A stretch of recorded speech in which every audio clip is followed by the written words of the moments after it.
خالق کائنات نے نظام زندگی کچھ اس طرح سے تخلیق کیا ہے کہ ہر ذی روح پیدا ہوتا ہے، پلتا بڑھتا ہے، بچپن، جوانی اور بڑھاپے کی منازل سے گزرتا ہے، خوشی اور غم محسوس کرتا ہے، صحت مند رہتا ہے، بیمار ہوتا ہے۔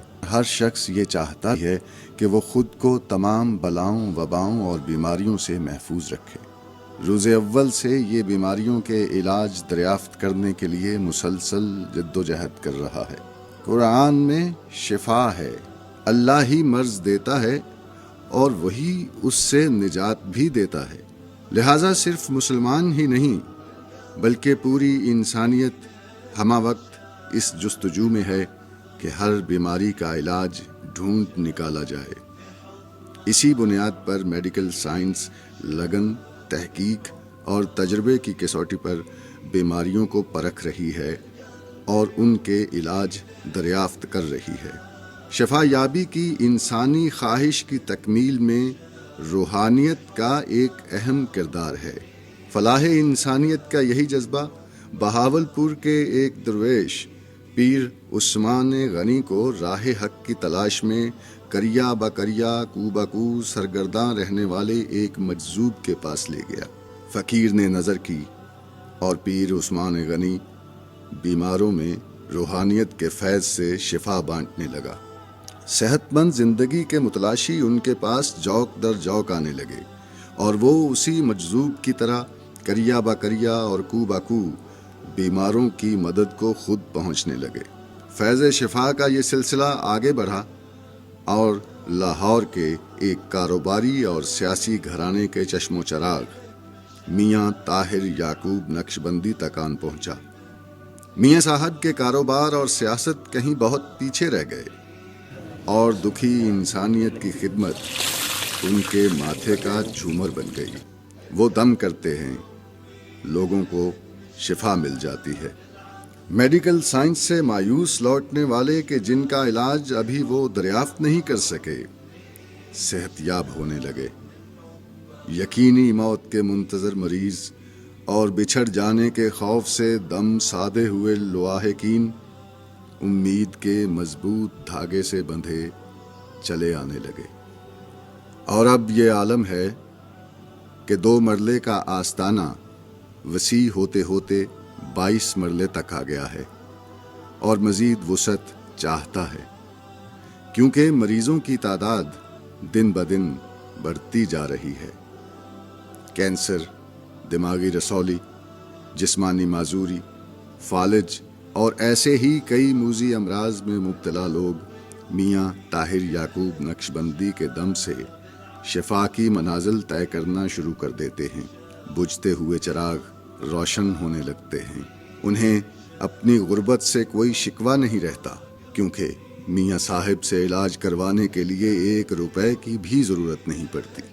جدید میڈیکل سائنس کی اہمیت اور اثر پذیری سے انکار ممکن نہیں ہے، لہٰذا اس مقصد کے لیے قائم کی گئی تنظیم واک ویلفیئر فاؤنڈیشن کے ذیلی ادارے دارالشفا نے فزیو تھراپی شعبے کے ماہر ڈاکٹرز کی خدمات حاصل کی ہیں۔ دارالشفا میں کسی مریض سے 1 پائی بھی وصول نہیں کی جاتی۔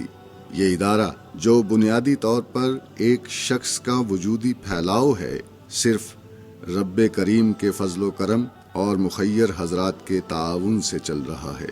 الحمدللہ بڑھتی ہوئی ضروریات رب کے کرم سے اپنے اخراجات بھی ساتھ ہی لے آتی ہیں، لیکن ہمیں ہیلا کرنا ہوتا ہے تاکہ اللہ کریم وسیلہ بنا دے۔ بسم اللہ الرحمن الرحیم۔ بیسیکلی جی یہ جو ہمارا سلسلہ ہے یہ سارا فی سبیل اللہ ہے۔ جو ہم کر رہے ہیں کیا؟ ہیلنگ تھرو قرآن، ہیلنگ تھیراپی، قرآنک تھیراپی سے ہم کہتے ہیں۔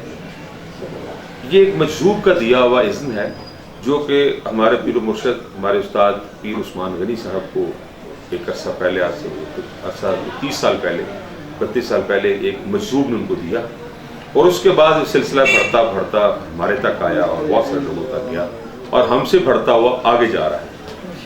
یہ سلسلے میں ہم قرآنی آیات پڑھتے ہیں، قرآنی آیات سے کی برکت سے اللہ تعالیٰ شفا عطا فرما دیتا ہے۔ اور یہ جو ہمارا سلسلہ ہے جس میں ہم یہ دم کرتے ہیں، اس میں مختلف بیماریوں کے لیے دم کرتے ہیں، اس میں بہت زیادہ فالج کا پیشنٹ ہے، بیک بون کے ہیں، گھٹنوں کے پرابلم آتے ہیں، ہیپاٹائٹس ہے. تو اس وقت ہمارے پاس بہت زیادہ پیشنٹ جو ہے بچے آ رہے جو آٹسٹک ہیں، جس کو میڈیکلی لا علاج کہا جاتا ہے. میڈیکلی اس کا کوئی علاج نہیں ہے، مگر اللہ کا شکر ہے کہ آٹزم کے بچے ہمارے پاس آ رہے ہیں اور بے شمار بچے ہیں اور اس وقت ریکور ہو رہے ہیں. اس وقت کینسر کا پیشنٹ بہت زیادہ ہے اور کینسر کا پیشنٹ ہمارے پاس آ رہے ہیں اور ریکور ہو رہے ہیں، اور اس کی بے شمار مثالیں اگر آپ نے یہاں پہ دیکھی ہوں گی، بے شمار لوگ ہیں جو مختلف بیماریوں کے لیے آئے اور اللہ نے ان کو شفا عطا کی. یہ سارا سلسلہ تمام چیزیں فی سبیل اللہ ہے، اس میں کسی سے کوئی فیس نہیں لی جاتی.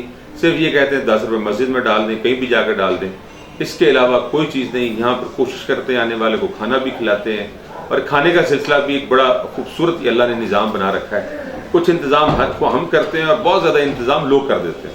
جب ہم سلسلہ یہ چلا تھا تو چند لوگ تھے، اور اب سینکڑوں کی اور ہزاروں کی تعداد میں لوگ بڑھتے جا رہے ہیں. صرف یہیں پہ نہیں، ہر وقت ہمارے مختلف شہروں اور ملکوں میں مختلف جگہ پہ دم ہو رہا ہے، اور یہ سلسلہ ایسا ہی ہے، دیے سے دیا جل رہا ہے. اور اللہ تعالیٰ اس میں بیسک جو اس میں برکتیں اور جو راحتیں اور جو شفا کا سلسلہ ہے، میں سمجھتا ہوں اس کی بیسک وجہ اللہ تعالیٰ کی قرآن پاک کی شان اور خلوص نیت ہے، اور ایک خلوص اور سلسلہ چل رہا ہے. محترم ناظرین، ہمارا ہیلہ یہ ہے کہ ہم مخیر حضرات کو دعوت دے رہے ہیں، آئیے اور اس کار خیر میں اپنا